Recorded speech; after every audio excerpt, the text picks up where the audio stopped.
Hi, this is Phil, and I'm here to tell you all about the Capes and Lunatics Patreon. Get early access to all of our interviews, including the monthly Chichester chats with writer and comic book legend DG Chichester, new episodes of classic Capes and Lunatics shows, including The Quantum Zone, This, That, or the Third, and many, many more specials, all completely uncensored. Access starts for $3 a month, full video when you pledge $5 a month. Check out the link in our show notes or go to patreon.com/capesandlunatics. Hope to see you there.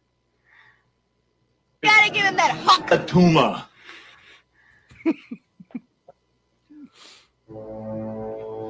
Oh yeah, it's time for that penultimate Atuma.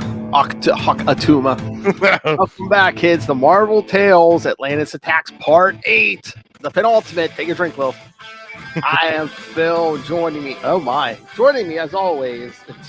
He rides himself. It is Justin the Owl, rising from the depths of Atlantis for revenge.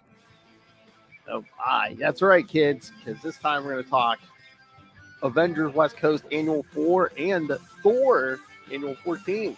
Yes, things are getting crazy in Atlantis Attacks. Oh yeah, we're getting something like a coherent story here, kids. Yeah. It's not like, people are doing stuff over here. People are doing stuff over here. No. Yes. Yeah. It's all coming together. Mm-hmm. Oh, I don't know if we did this episode or next episode. Did you happen to read Namor number 2? Oh no, I didn't. I didn't even know it was out yet. Oh, yeah, it was out this week. Yeah. Okay. Yeah. I've got some reading to do tomorrow. Yeah, you know what? Me and Lilith were just talking about it. I think yesterday. Yeah, and I think we she loved it. I said I enjoyed it more than the first issue. So No kidding. Wow. Yeah. That's fantastic. Whoa. Hello, Russell. I'm Eric Oh, nice. Toilet. Wow. Yeah, we love that. Wow.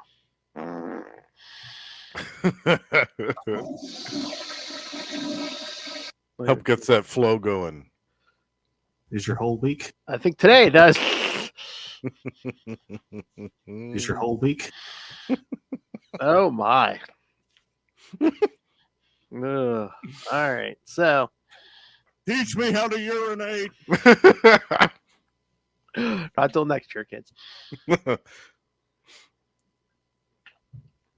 All right. So should we jump into these? Yes. There's a lot to digest here. Oh, yeah. We start with, and of course, Avengers West Coast Annual 4. And great cover, man. John Byrne rocking it. I was going to say, you can see that cover, kids. There's no question who did that cover. Yep. All right, let me do the credits. We have no synopsis, so we'll kind of walk this. We're going to do it. Yep. Avengers West Coast Annual 4 from November 1989. Gather now, ye 7 brides. Ye brides. Yeah. Writer and penciler John Byrne. Inker Terry Austin. Colors Bob Sharon. Letterer Jack Morelli. And editor Howard Mackey. All right. So. All-star talent on this one, folks. Oh, yeah. John Byrne and Terry Austin. What a duo. I mean, they only worked together sporadically after the X-Men stuff. Mm-hmm. So whenever I saw them paired up together again, I was like, oh, here we go. Here we go. I'm pulling it up on the app here. You know what? I thought I had this one and maybe the Thor annual. I do not. So this, I oh, no kidding. I believe this may have been the first time I read both of these. I was like, really? Yeah. Because I was like, I thought you had all these. I thought I had read the majority of Atlantis Attacks, but I'm like, obviously, I don't think I did. Oh, I thought you had the floppies of all these. No, not all of them. No. Oh, wow. Okay. Well, maybe you can find these in the back issue bin. Hopefully. Yeah. Oh, I wonder if, because you're reading this on the app, I wonder if they have the backups in those. Let me see. I'm trying to remember. I know it has that. It does have the Firebird one. Oh, good. Okay, good. Yes. I wanted to talk about that one. Yeah. That I was happy I saw that on there. Yes, me too. All right, so there. Okay, page 1, we have Gahar shouting the title of the book. Yeah. And then we've got the roster of the brides all lined up. Read West Coast Avengers number 50 before you read this. Yes. Right. That way you'll know why the original Human Torch is back and why he's a member of the team. Yes, and then we get that like two-page, almost a splash, but it's kind of like broken up into panels for each bride. So yeah, Each Gahar of trying to turn this into the Handmaid's Tale. It's crazy. Yes. Like all 7 are kind of in evening attire. So yeah. So of course, Lemurian lingerie. This looks like a job for John Byrne. Exactly. Yeah. Yeah. You could say he was up to the task. Oh. Yes, he was. Oh, of course, his favorites there. She-Hulk, yes. Storm, Oh, God, yeah. Dagger, Scarlet Witch, Jean Grey, Andromeda, and Sue Richards, yes. Yes. And I love they give you the little editor's note under each one about, kind of where they were taken from or when they were marked. Yeah. Well, I'm trying to remember. Did they show Storm getting taken? Because I didn't think she got taken in the X-Men annual. I think it happened really quick. Okay. I think it happened really quick somewhere in there. Yeah. But if you look at it, yeah, Storm getting taken in the X-Men annual. What if you see? I mean, 3 of these brides were taken in one of the Spider-Man annuals. Right. Yeah. I think at one point the editors were like, "Uh-oh, we got to start having these brides getting snatched pretty quickly, or else we're gonna have to do it all at the end." So pretty much, if you just want to read for the bride stuff, all you have to read is the 3 Spider-Man annuals, the X-Men, and the X-Factor annual. That's it. Right. Yeah. But Gahar is pissed that Dagger is blind. Because he's a douche like that. Because he tells him they'll walk forward, but Dagger trips because she is blind. Yeah. I had forgotten about that too, that she was blind. Yeah. But then because the plan is to sacrifice them all to Set. Yeah. The blood. What a nice guy, huh? Yeah. Was hoping the sacrifice of the 7 brides works because the Atlanteans were supposed to be the sacrifice. The humans were supposed to kill the Atlanteans. Right. Yeah, I guess nuking them wasn't enough. Right? I guess. They had to be fed to Set as a smorgasbord. I'm guessing Atuma's army was supposed to be the sacrifice because they're saying no, the humans didn't kill the Atlanteans. So weird. Atuma. And then of course we see the original Human Torch is back. Yep. Making his way back to the base. Yep. Back to West Coast Avengers compound. And yes, the West Coast Avengers look a little different here. Yeah. Let's see. We got Vision and Wonder Man, and then the Wasp, and then with the original Human Torch. The rest of them really might not be the West Coast Avengers. Yeah, well, this is after that other Avengers annual. So all of the Avengers were like, let's just unify for the rest of this. I guess, but wasn't there more Avengers in that book? Like, where's the Hulk? Oh, yeah. Yeah, he conveniently disappeared, right? Yeah. And it's like I don't think U.S. Agent shows up anywhere in this crossover. No. Although he's in one of the backups in this. Oh, they didn't put that one in here. Okay. Yeah. Okay. And he fights in that backup. He fights one of the dudes that's left over from the Evolutionary War from the previous summer. Oh, nice. Yeah, I was hoping that story was on there too. No, I wish it was. That sounds good. Yeah. I think it was Mark Grunwald too. I think. Oh, it was Mark Grunwald and Mike Manley did the artwork. Damn it! That should be on the app. Gosh. Yeah, come on, Marvel, get it together. I'm gonna have to actually climb out Mount there for that one.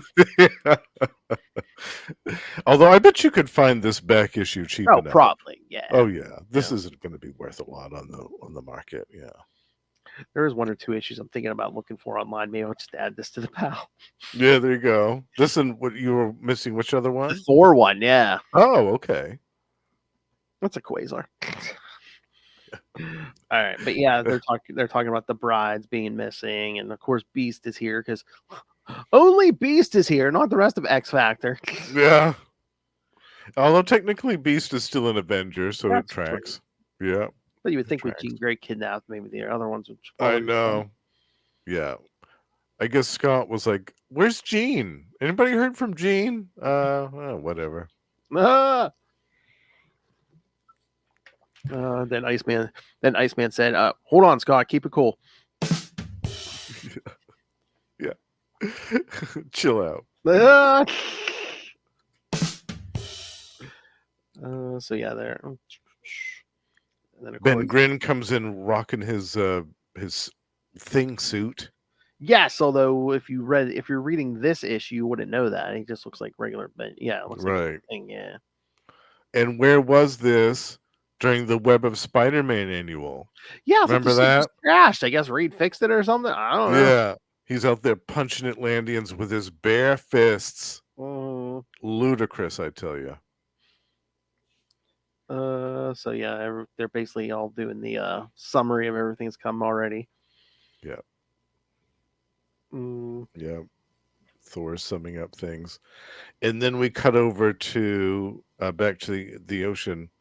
Andromeda and She-Hulk are swimming over to this ancient pit, the altar of Neptune's wrath. Yes. So yes, if that opening scene wasn't enough, now Byrne gets to draw She-Hulk and Andromeda in bathing suits. Yes. Yep. We're doing it all. We're doing it all live, folks. Yes. So yeah, they're trying to this glowing orb is. What is it? The part of isn't it? Piece of sex. Yeah, it's some catalyst that they need for the summoning, to bring Set over from the other side. So yeah, so we're underwater MacGuffining here. Yeah, yeah. And then they mentioned that it is rumored to be guarded by a giant beast. Yes, because yes, all of a sudden we see a bunch of tentacles. Yes. I don't think those are tentacles.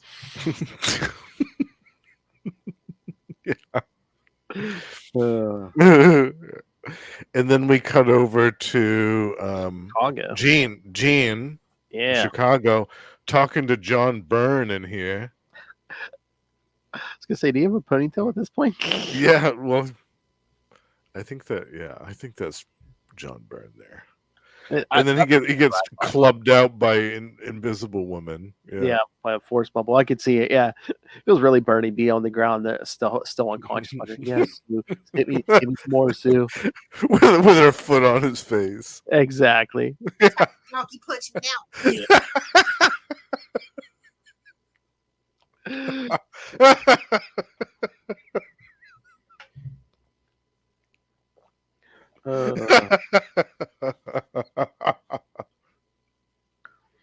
Yeah. So they have to get this lens of power. Mm-hmm. Yeah. These are all things that Gahar needs. You know, yes.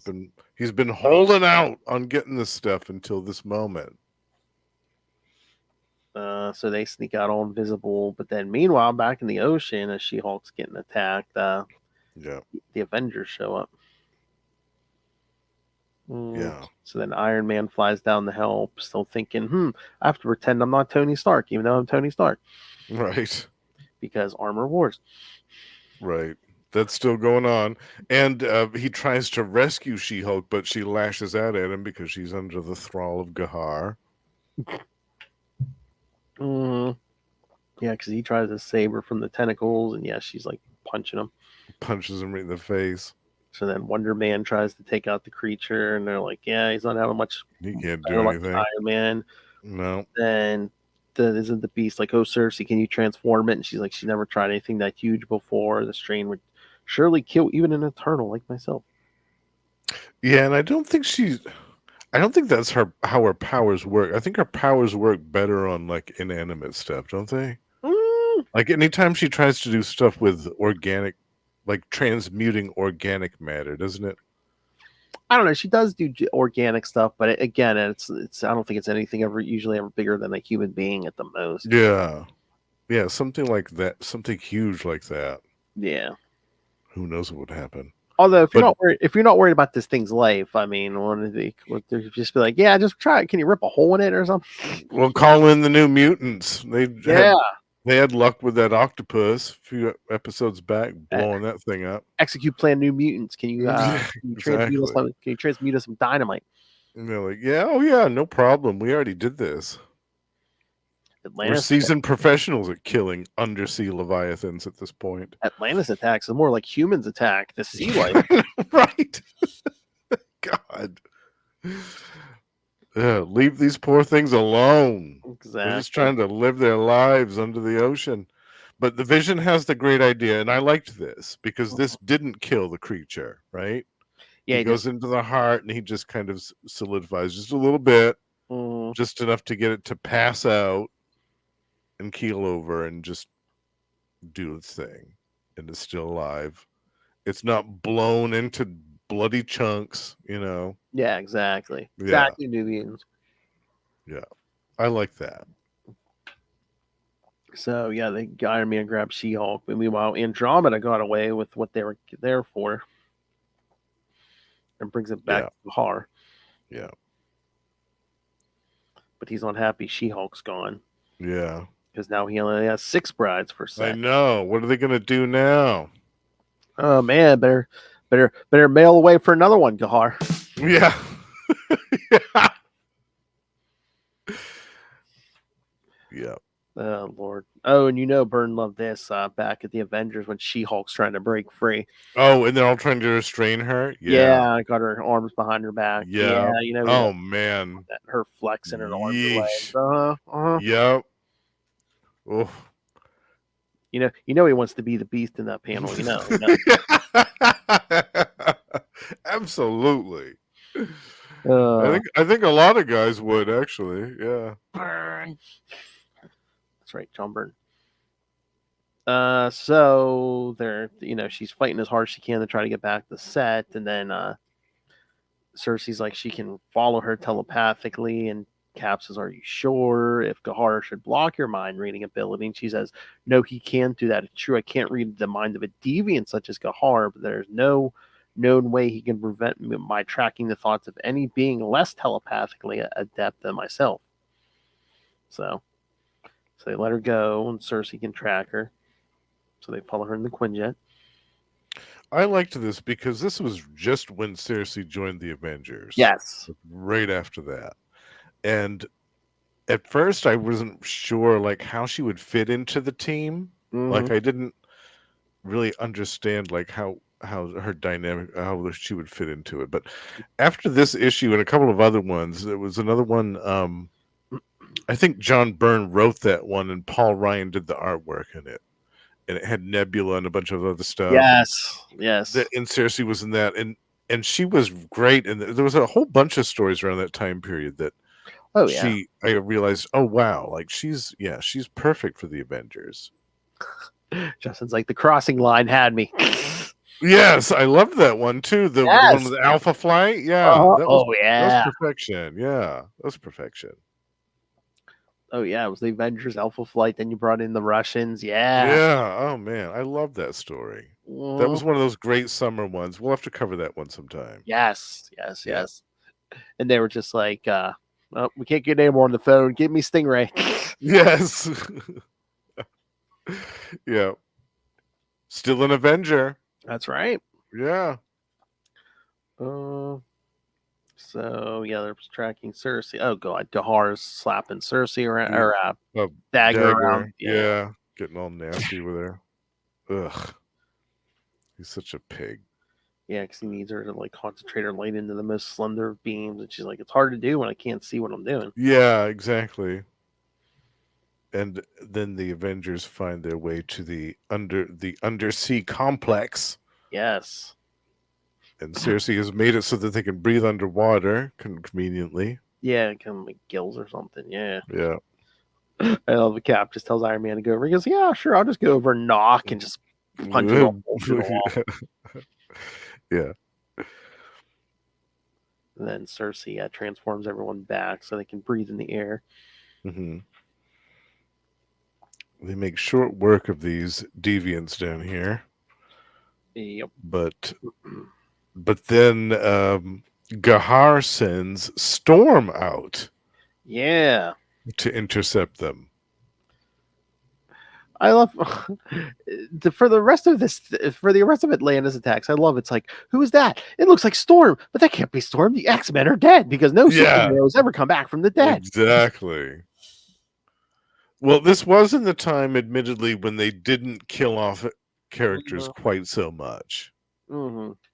When the X-Men died in that Fall of the Mutant storyline, like that was kind of big at the time because it hadn't really been done to death, pun intended. It hadn't been done quite so much at that point. Yeah. So yeah, Wasp and Cap are able to take her, but they're like, "Oh yeah, it seems like she really didn't want to.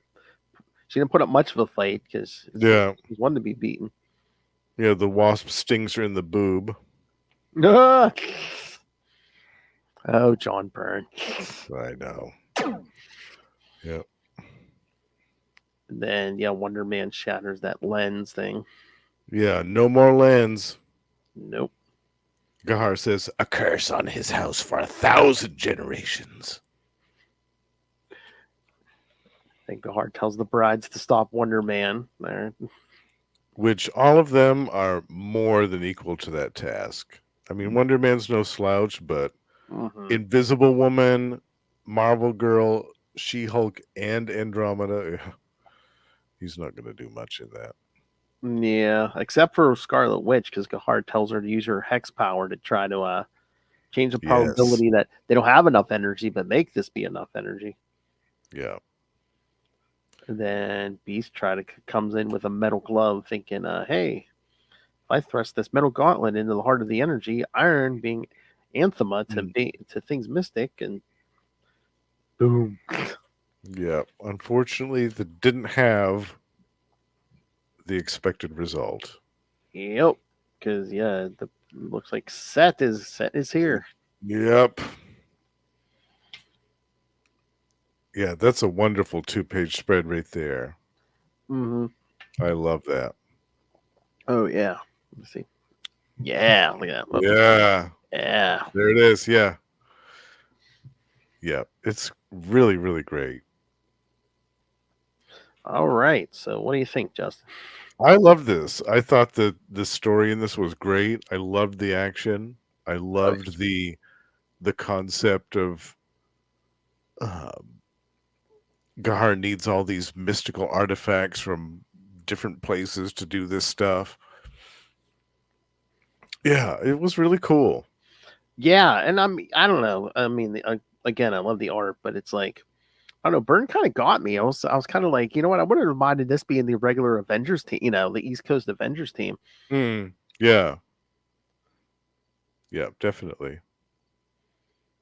Yeah, the rosters were a little weird around this time, weren't they, for the two teams? Yeah, well, he was there. He was there so briefly, but I think the plan was kind of like, they're almost kind of one team. So like, 1 month you may see someone, jet over from one coast to the other and be in the other one's book and stuff. So there was going to be more back and forth between the teams and stuff. Because Byrne was just having try to be basically just be one team with 2 bases, but he wasn't there that long.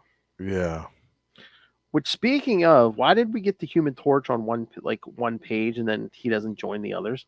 I know. I was wondering that. Where is he for the rest of this? I wonder if they figured that, well, we're going underwater, like the Human Torch, his powers don't really work underwater. I don't know. I don't know.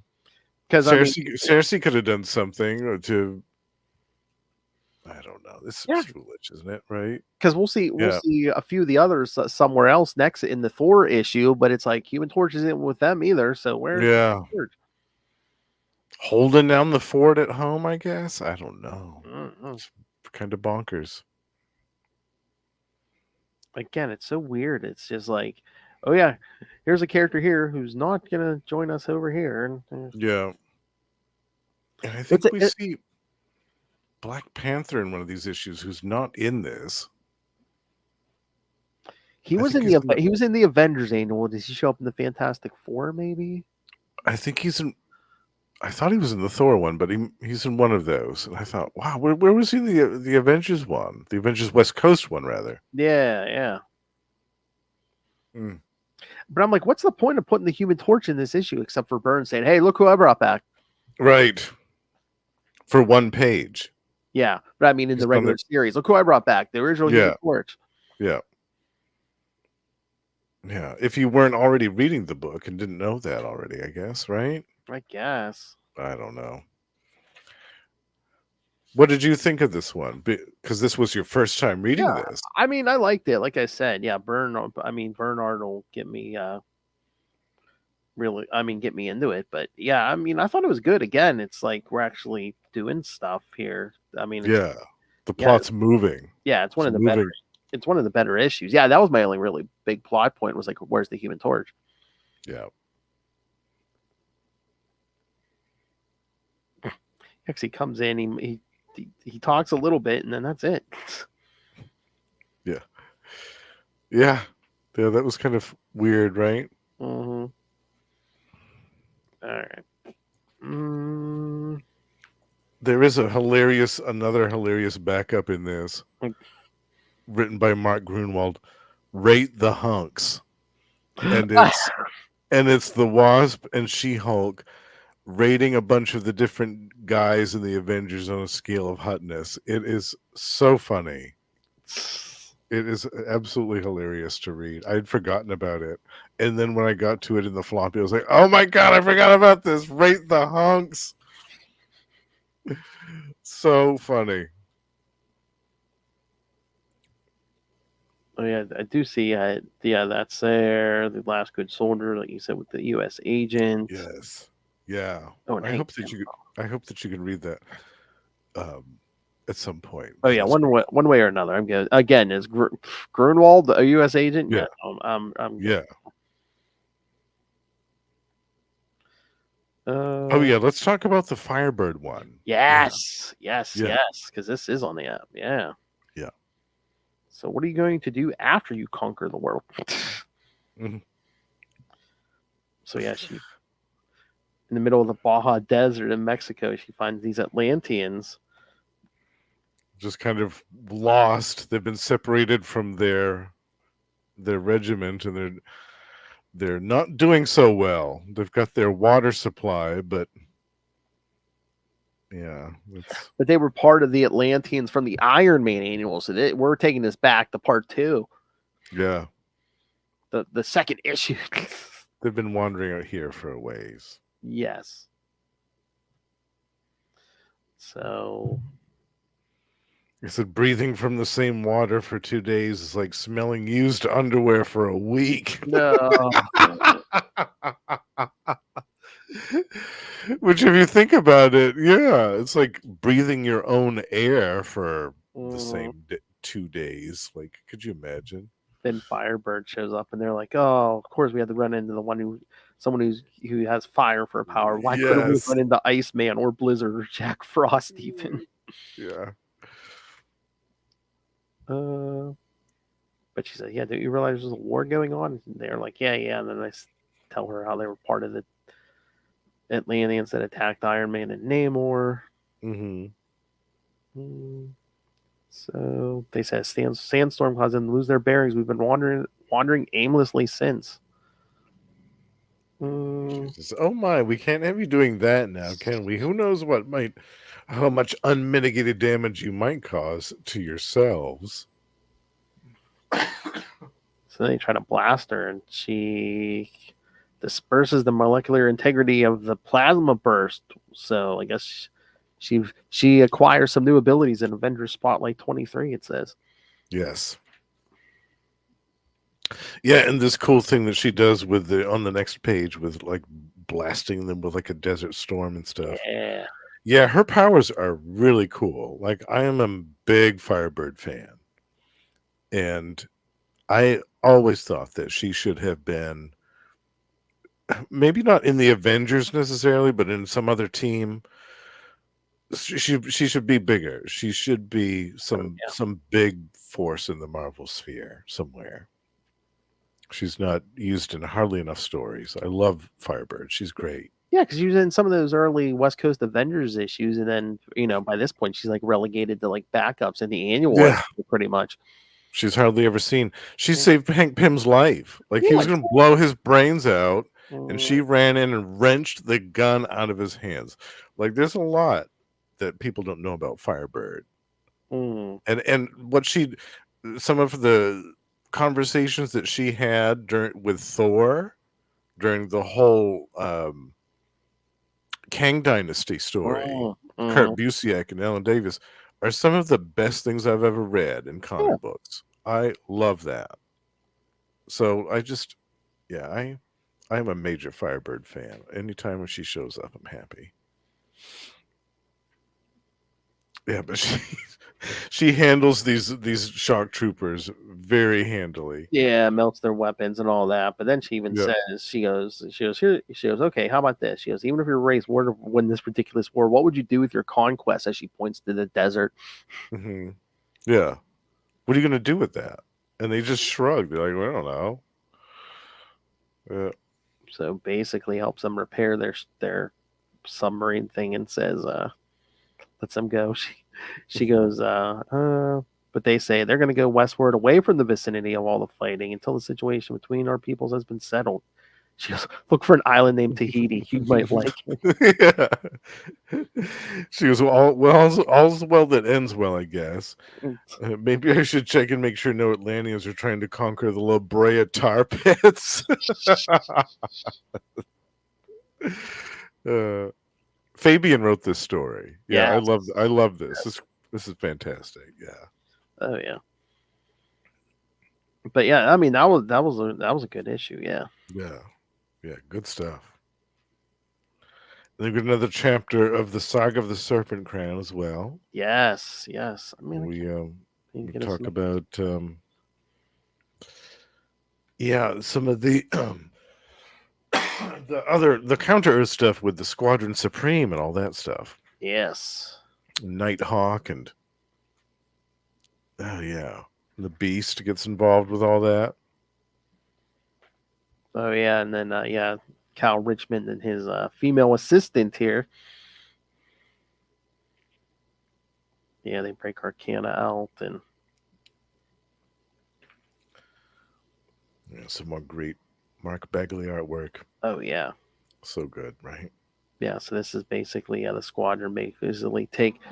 So again, this is kind of like taking place during that that Avengers story we covered during the Hellcat Tigra month, but yes, back in Meow May, that whole story. This is what was happening kind of behind the scenes of all that. Yeah, because it wasn't just the Avengers. Yeah, it was Nighthawk and Power Princess. Yeah. Help free Arcana. And, a mom. I love it. So good. But then they kind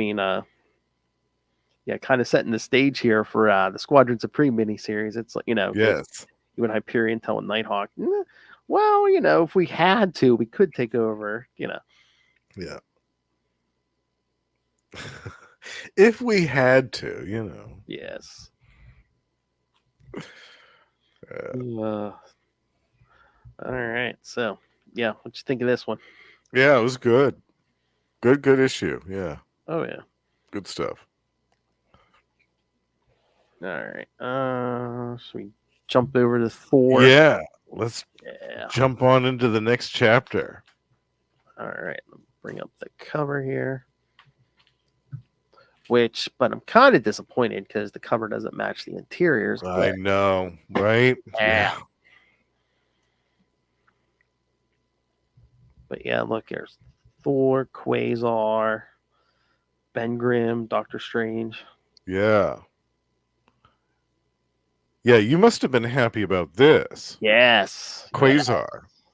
center stage just about here. I mean, he's not the main character, but he's got a central point of this. All right, so let's. All right, so Thor Annual 14 from November 1989, Set Ascending. Writer Roy Thomas, penciler Al Milgram, inker Don Heck, colorist John A. Wilcox, letterer Augustin Moss, and editor Ralph Macchia. But yes, again, I was disappointed because yes, the cover is by Ron Frenz and Joe Sinnott. So, who were the regular team Yes. art team on Thor at the time, and they were on that for years, right? Wasn't it 2 or 3 or 4 years consecutively they were on that? I think so. Yeah, I can't remember how long Sinnott was there, but yeah, Ron Frenz was there for a while. Yeah, I know that he had a few inkers. It was sitting for a while, Brett Breeding and Al Milgram, but yeah, so good, right? Fantastic. So so we open up with Thor and Quasar flying. Thor's hauling Ben Grimm like under his arm. I'm like, would it have been easier to Quasar to make like some kind of? I know, yeah, that's what I thought too. Why isn't he doing that? Yeah. But no, I mean Ben Grimm is literally here for comedic effect for a while. Yeah. But yes, they go to Doctor Strange because who is still rocking the eye patch at this point in time. Yes. Yeah. So yeah, they're gonna go to the Set's dimension here, but yeah, here they actually do call out. Yes, this is Ben Grimm in a thing suit that he's lost his powers. Yeah, he takes the helmet off. Yeah, takes the head off. I do like they did make a point to say, "Oh yeah, it's these people because they've worn the crown of Set before, so the mind control effect won't be as bad for them if they right." Because at first I was like, why wouldn't you just send the Miss Marvel? Because she's like a natural thing at this point. But again, it's because Ben Grimm has had that serpent crown on his head. Yep, and so is Quasar. Yes. I wonder if isn't that one of the issues that I picked for your birthday month next year? Yeah, that one where he wears the serpent crown. I think it is because I remember thinking about that issue after we read these, and I was like, "Oh, I want to pick that for Phil's birthday month for Quasar story." But we might have to move that because remember we discussed the U.S. agent. Oh yeah, that's for that month. Yeah, right. Yeah. So yeah, kid, it's a chess game here. It's like yes, over here. That's all right. We'll eventually get to talk about everything. Yeah. Trust me, there's Quasar in it. I'll talk about it. We'll get yeah. So the Ford take off, and then look, we crash right into the end of the Avengers West Coast. Yes, conveniently they appear right where we left off. Ben Grimm, holy hoof and Hannah. Yeah. So they see Set appearing, and the Avengers are attacking Set, but it's not doing much. Yeah, nobody really has an effect on this thing. Cersei, the Vision, Iron Man, nobody. But yeah, Thor tells his group, we have to pull Set back through the hole, back through the portal. So yes, this group basically goes in one of the Set's mouths. They fly right into it. Yep. Cap and Iron Man are like, it seemed like they wanted to do that. So we're gonna take the fight to his colon. Whoa!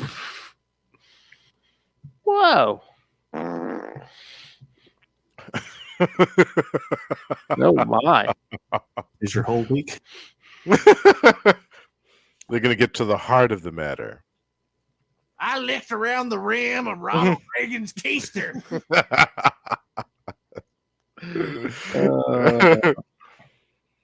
So where are we taking the battle? In the butt is fine.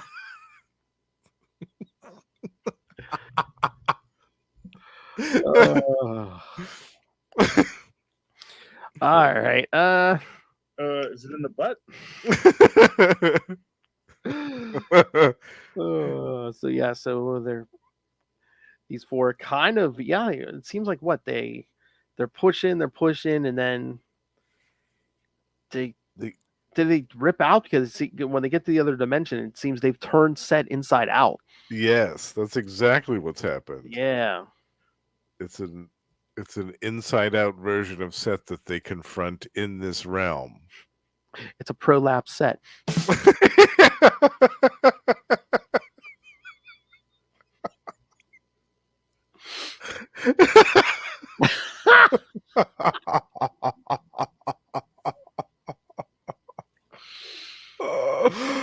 Oh God, yeah.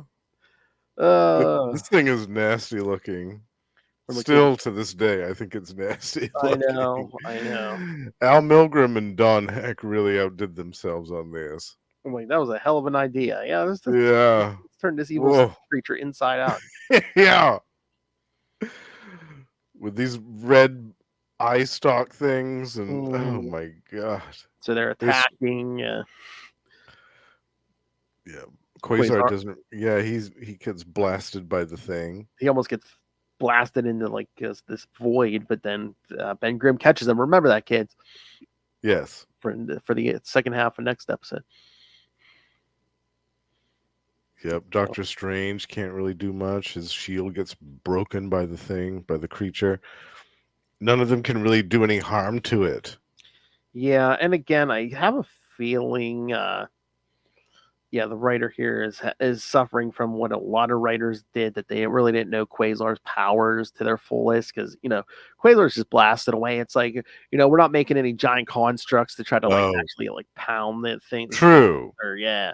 Well, this was Roy Thomas writing this, so I don't think that he wrote much Quasar. Yeah, so I mean, Quasar should be trying to like bubble this thing up or something. Yeah, or use his force field to shield them from its attacks or whatever. Yeah. But then Thor gets an idea. Yeah, it seems like it almost seems like he runs off, but yes, he goes to visit his mom. Yes, Gaia. Yep. Yes. Because the one and only. Yep. He needs to find his half brother, the son being called Adam. Yes. Yep. Who turned into Demigorge, the God Eater, and was the one who was able to defeat Set the first time around. Exactly. Yeah. So that's the plan. Yeah, but Thor actually goes to speak with him, and in a cozy little place called the Heart of the Sun. Exactly. No big deal. But he pretty much doesn't want to cooperate. No, Adam's he's content to hang out here. He's like, no, I don't want to get involved. The last time I did, I turned into Demogorge and it was nasty. I had a bad case of the shingles for months. He says, I'm not interested. Get out of here, Thor. Leave me alone. But then he kind of turns into Demigorge and tries to it seems like he eats him. Yeah. Devour. Yeah. He says, all right, Thor, you wanted Demigorge. You got him. Then we see the other three trying to hold back Set. Yeah. Inside out Set. But then, yes, the Demigorge shows up and kind of looks like Thor. It does. It's got the body of the creature, but Thor's head. He's barely hanging on, but yeah. Yeah. And he slams into that gigantic prolapsed Set. Oh, yeah. I think you're right, because whenever Quasar uses his abilities in this, it's just to like blast the thing. Yeah. He's not like making any constructs or doing anything else with this band. Yeah. Trust me, I'm a student of this. Yes, I see when a lot of times when he appears in other people's books and the writer may not be too familiar. Yeah, it's basically a fly in, throw a power blast. Yeah, it's like, or, hey, I blinded him. Okay. Blinded him, yeah. I'm like, protector of the universe, right? Right. Put some respect on his name, damn it. Yeah, this guy's gone one-on-one with a rogue watcher, right? Yeah. and Maelstrom. Exactly. Yeah, but then the Demigorge rips apart the creature, Yeah. tears it into 7 different pieces. And yeah, because each head goes like through a different portal or something. Yeah. So I'm like, and we'll get to this in the what if issue too, but I'm just like, wait a minute.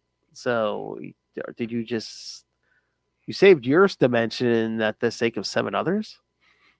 Right. Yeah. Where did those other heads go? Mm, Were they populated? Like, yeah. Mm-hmm. I mean, I would have felt better if they were just like, oh yes, now they're just gonna float through that void forever. Yeah.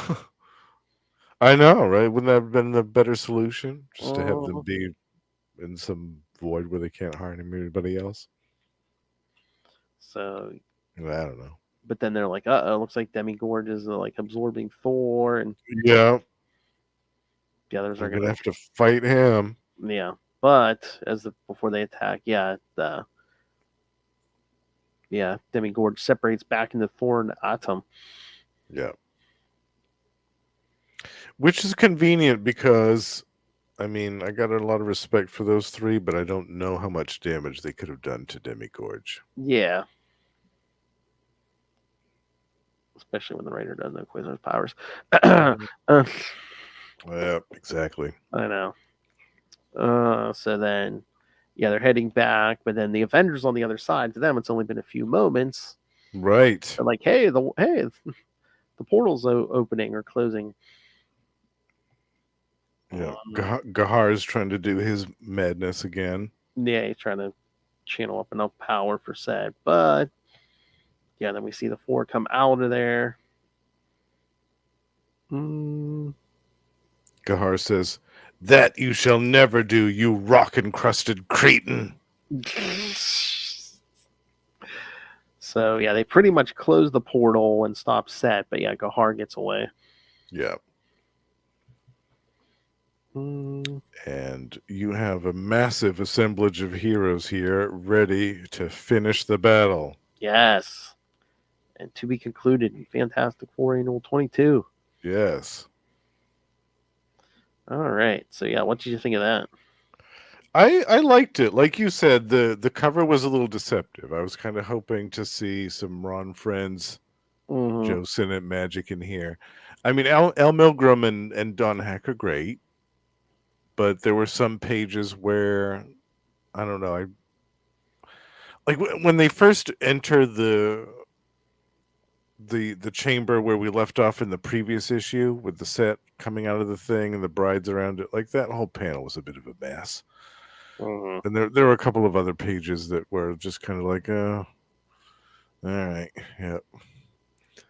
But yeah, it was good. It was good. I really enjoyed the story. I liked how they brought Demogorge back to keep some continuity from, because obviously we've been paying attention. We've been reading the saga of the Serpent Crown the whole time, so we know that Demogorge was the one that was actually able to do something to Set the first time around millions of years ago. So it's really good continuity. It's smart. And I liked the fact that in the darkest hour, Thor was like, well, why don't I just talk to Gaia? Like, what am I doing? Like, why didn't I think of this before? I'll just talk to Gaia and see what she can do. Yeah. Yeah. I like that. Yeah, what did you think of this? This was your first time reading this one? Yeah, yeah. Maybe I just confused it because I had read the What If issue, which we'll get to next episode. But I think this was my first time. It was decent. Okay. Like I said, the art was serviceable. Again, I would have rather seen Ron Friends, but I mean, Yeah. no, it was serviceable, and maybe we didn't need too lifelike detail on a inside out Set. That's true. That's true. I mean, they, like I said, they outdid themselves there. That has been a truly horrific creation.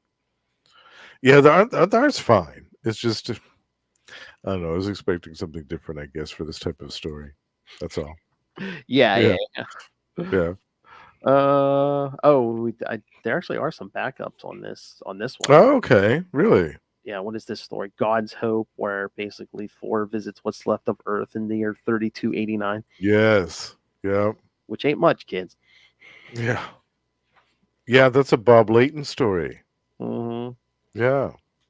But then, he calls down the rain, and the Watcher shows up, and I guess basically the whole point of this is like, you know, wait another couple hundred years or thousands of years, and yes, life will grow here again. Yeah. Just wait a little bit. hmm Yeah. I mean, it's a nice story. I was just like, okay. Yeah. There's a cheerful story. Yeah, humanity Yeah. kills itself. Yeah. Right. I don't know. Any good excuse for Bob Layton artwork, and Yeah. I'm happy. Yeah. And Ernie Chan did the inks. It's Oh, fantastic. yeah. Yeah, they're so good. I love that. I love that guy. hmm Yeah, I thought it was kind of interesting. I remember the first time reading, I thought, oh, this is kind of gloomy, like a little downbeat, like, yeah. But it's kind of cool. It's different. Makes you think. Yeah. And then you get the what is this? Like the powerful beings of the Marvel universe, I guess. Yeah, like the most powerful. What is this called? Relative strengths and comparisons. Yeah. It's called, with some Ron Lim artwork, which is lovely. Oh yeah, because you got like Volstagg, Loki, Hercules, Odin, Zeus, the Beyonder, Yeah. Surtur, Galactus. yeah, Motor Destroyer, yeah. Exitar from the Celestials, hmm who we saw in that fantastic 3-part story. Eternity, the Living Tribunal. Who's this in the back? Is that Magog? Is that Magog or Mangog? Mangog? Yeah. Yeah, Mangog. I got to go back and reread that story. This has been ages. Yeah, but no, yeah. Now that you said that, somewhere along the way, we got to do that 3-parter with when Thor goes in the Celestial. Yeah, I forgot to ask Tom DeFalco about that. What was the inspiration? What his inspiration was for that story? Because I love that one. Yeah, one day we'll Thor trying to save that doomed world from being wiped out. Mm. Yeah, it was so good. Yeah, DeFalco is one of those guys. You got to get if you can, you got to get more than one conversation because there is such a body of work there. Yeah, absolutely. Oh, and then another feel good story. Oh no, there's the Balder one, but yeah, that one's another feel good story. Yeah, Balder's wife is dead, and Carnilla offers her life in exchange to bring the wife back to life. Yeah, and kind of tricking him into thinking Hela's going to take her and stuff. Yeah, but that was all an illusion. Yeah, because Carnilla wants Balder. But no, the one I was thinking, oh yeah, the feel good story, Thy Neighbor's Wife, the Loki one. Oh yeah, that's a feel good story, ain't it? Yeah, basically. Yeah, he's after this Asgardian woman, and she's like, no, I'm about to be married. So yeah, basically sets up the husband to get killed, takes his place, and then tricks her into marrying him. Yeah. Which I think they bring this back around. Like I don't remember seeing her for a while, but I think she shows up around. God, what's it like? Thor 4. I think you're right. Yeah. Is it like 470 something? Yeah. Because again, it like that's the whole thing that sets the whole Eric Masterson thing into motion as Thor, because like Thor basically kills Loki, but his soul survives, and yeah, exactly, yeah, I remember that. Yeah, it's been a while since I've read that. But... yeah, but eventually, there's that whole thing where he gets his body back or something. Yeah, it's good stuff. But yeah, another feel good story. Yeah, Loki tricking this woman into marrying him. Yeah. Oh man, how nasty. I know. See, see, half of you love this guy these days. Remember, no, this man did some stuff. Yeah, he has a record, and we have the receipts. Look at this. Yeah. And this is, I mean, he's done some other really objectionable stuff around this time period too. Remember what he did to he almost killed Susan. Oh yeah.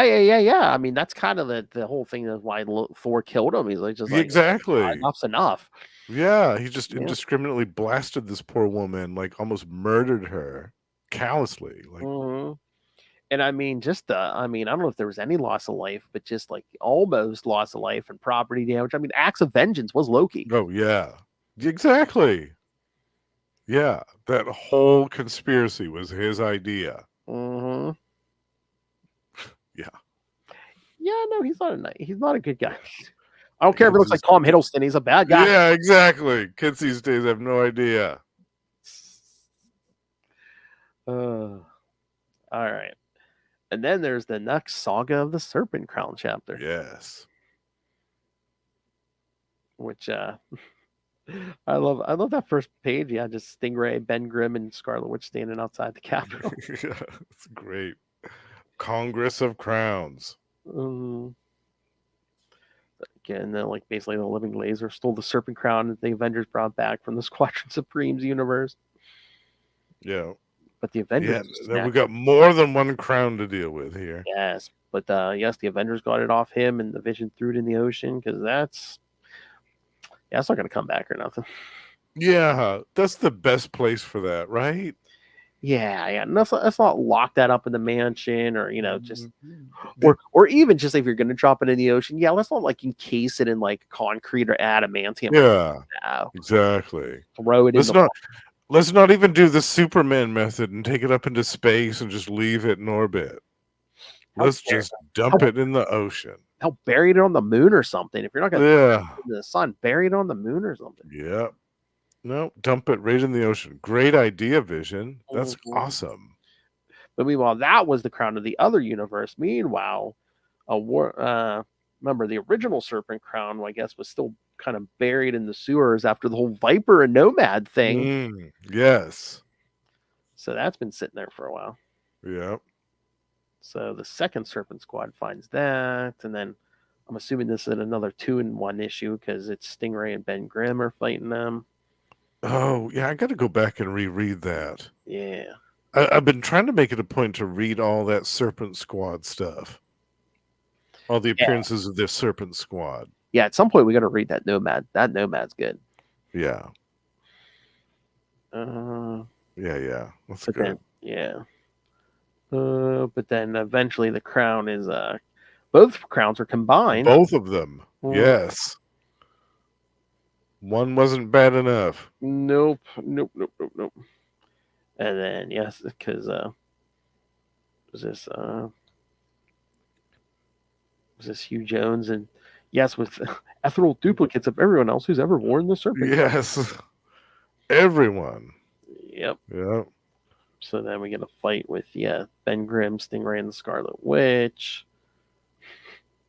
Lord and Ben Grimm tries to rip that Serpent Crown off as like it almost looks like it's like burrowing into the Scarlet Witch's head. Yeah. But then it gives him the illusion he's been turned back into Ben Grimm. Yeah. Briefly. But Scarlet Witch is able to distract the thing long enough for Ben Grimm to rip it off his head. But then it kind of forces him to put it on his head. Forces him to put it on. But it's enough. I don't know if it's been weakened enough that Ben's just able to rip it off his head. Yeah. See, look, at least he kind of like wraps it in the wood floor or something. Yeah. I mean, that's precautions. Yes. That's something. But then he's like, "Oh, I'm going to take it to Project Pegasus for safekeeping. I love the Watcher at the end." But the Grimm did not realize that's smart. Yes. That's smart. Project Pegasus. Take it somewhere where they can encase it, where they can hopefully not have somebody who's got delusions of grandeur looking over it. But as Uatu says, but meanwhile, that was the worst place that he could have taken the crack. Well, yeah. Oops. Oh, yeah, that's another good story from that time. Project Pegasus saga. Yeah, Yes. Quasar's in And there. that, That's yeah, a that that's a good didn't one. that have early Quasar in it? Yeah. Yep. When Yep. he was he still Marvel man then I or think I can't remember. I think so. That was kind of like the last story where he was the security chief there. Yeah. oh, okay. Because after that crap goes down, he kind of like he's like, I'm not cut out for this or whatever. I'd forgotten he was in that. Yeah. Yeah, I knew that he showed up later in the Project Pegasus stuff. Yeah, but yeah, that's Grunwald too. So nice. Yeah, he was a fan of that character from way back. Oh yeah. I love it. I love it. I mean, he loved yeah. Oh, he was. That's what we. Oh, he was such. He was a. He had a soft spot for a lot of these characters. Like it's like we were talking to DG Chichester this morning. Yeah, the Chichester Chats episode 35. Kids. Yeah, he was talking a good bit about Mark Grunwald because we were talking about that solo Avengers issue he did. Yeah, he said Mark Grunwald was his editor on that one. Oh, I love it. Yeah, because he said like he kind of gave them like a lot of him and Margaret Clark wrote it, and he said Grunwald gave them like a lot of good notes because that was like some of their first work and stuff. Yeah. Oh, no kidding. Mm-hmm. Oh, that's great. But yeah, because he's like, yeah, I think he appreciated. We kind of dug up Dr. Druid and stuff, and Solo Avengers was always like, Hawkeye was the first story because he's like Mark had a soft spot for Hawkeye and stuff. Yeah.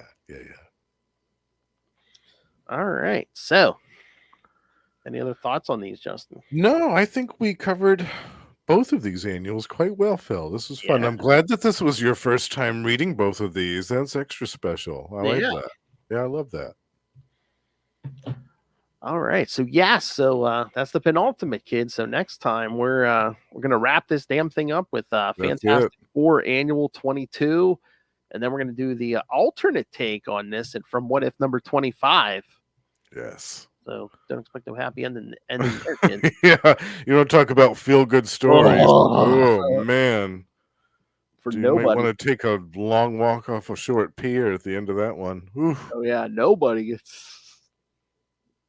All right, so send us your thoughts on this. Again, we're going to be recording the next episode soon here, so I won't have a chance to send in your feedback beforehand, but please keep sending your feedback. We'll talk it after the fact.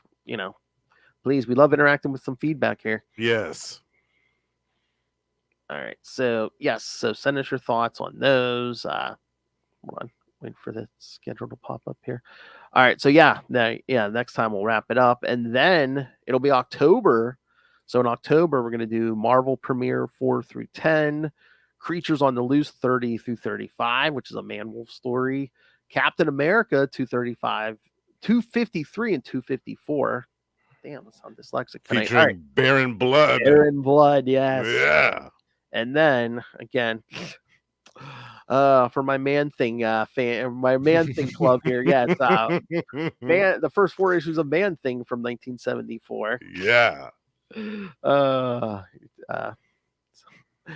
Anyone here like the Man Thing? Giant size Man Thing.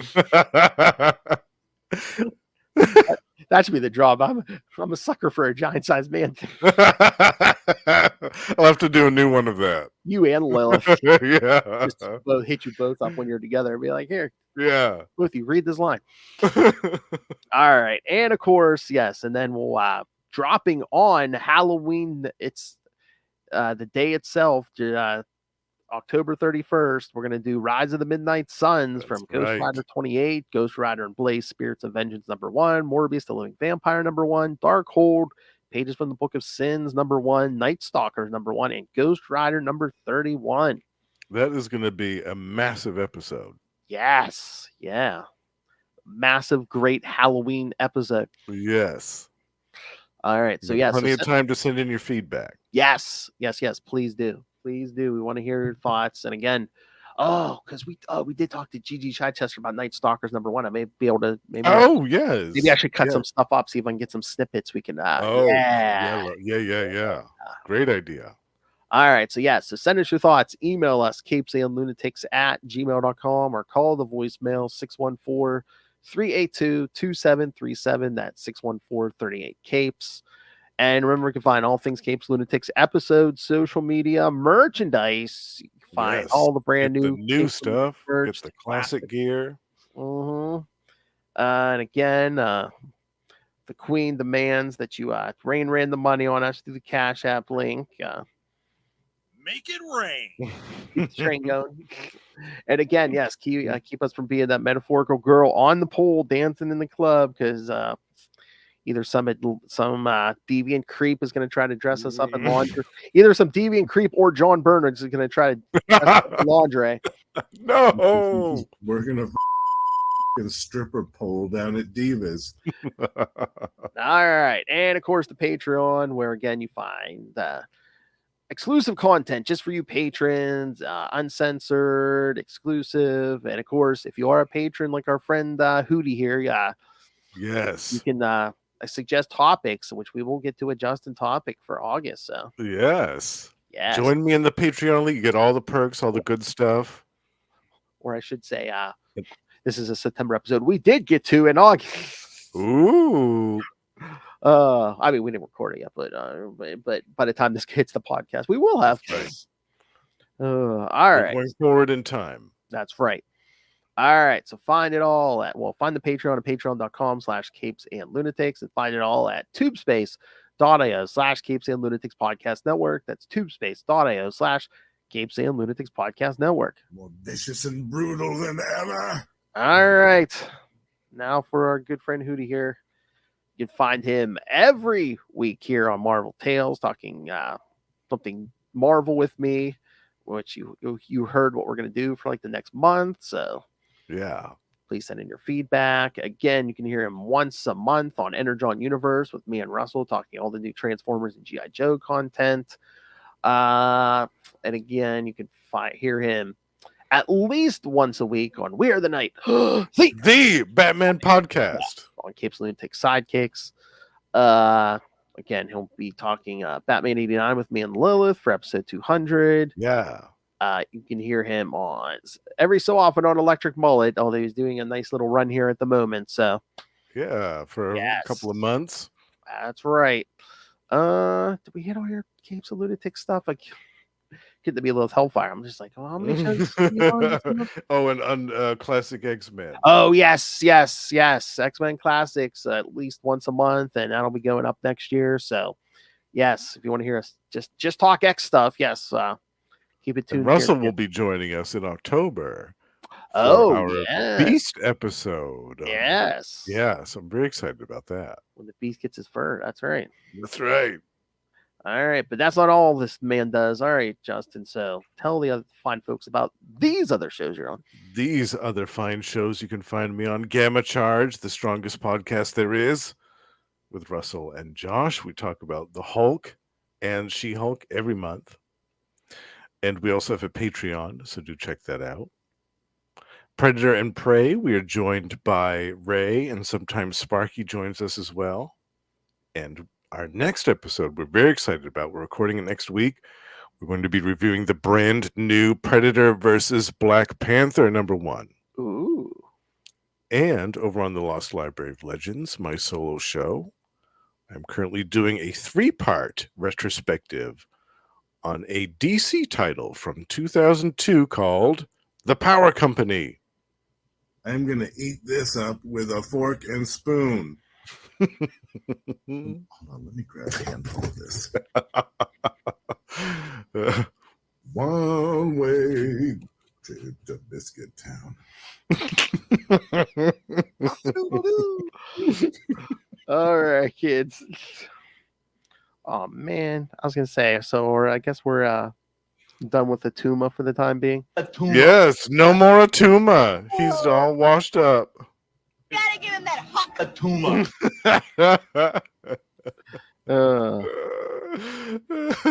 Are we gonna get a Tuma next week? It's not a tumor. All right. All right, kids. There we go. All right. Thank you for joining us again. Come back next episode. We're going to wrap this whole thing up. Yes. Maybe give me a little A conclusion. Yes. I'm going to give you 2 conclusions. Yeah. One's happy and one isn't. Choose your own adventure. Choose your own adventure. Exactly. You must choose wisely. Oh my. All right, kids. So.